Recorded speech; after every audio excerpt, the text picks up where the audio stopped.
Pranam to all. How are you? I hope you are all fine.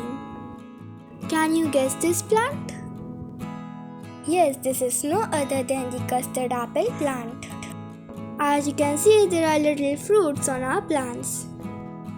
We have been having this plant for the past 4 years. But we did not want any kinds of fruitings as the plant was not healthy yet. This year our plant was healthy, so we thought of getting some fruits. So first of all, my mom added some fertilizers. As you know, before adding any kind of fertilizer, we must dig the soil. Here, my mom is giving crushed banana peels, eggshell and some tea leaf compost. Here, this fertilizer will fulfill all the micro and macronutrients of the plants. Also, as you know, the digging helps in aeration of the plant, which helps the roots breathe. Also, during this digging, we remove all the weeds that are grown on the soil.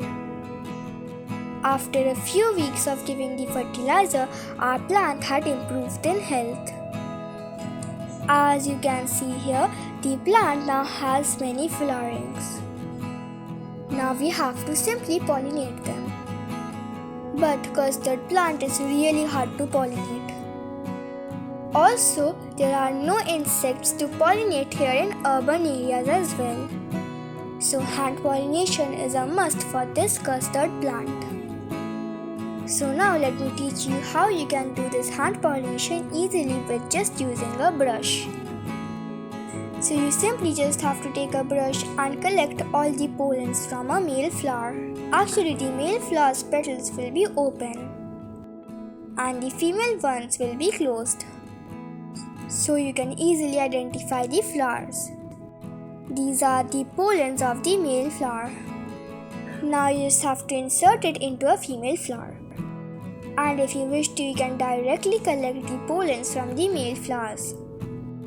And after that, you can simply insert it into a female flower like this. After a few days, you will notice your flowers drying up. But they will not fall yet. Instead, you will be able to see a small custard apple growing from here. Using this process, now our plant has many little baby custard apples. You can also use this trick to get little baby custard apples like this. These will later further on grow to become big custards. But that's all for today. I hope you enjoyed this video. If you liked this video, then make sure to subscribe to our channel and watch all the other videos. Stay safe, stay healthy. Thank you for watching. Bye bye.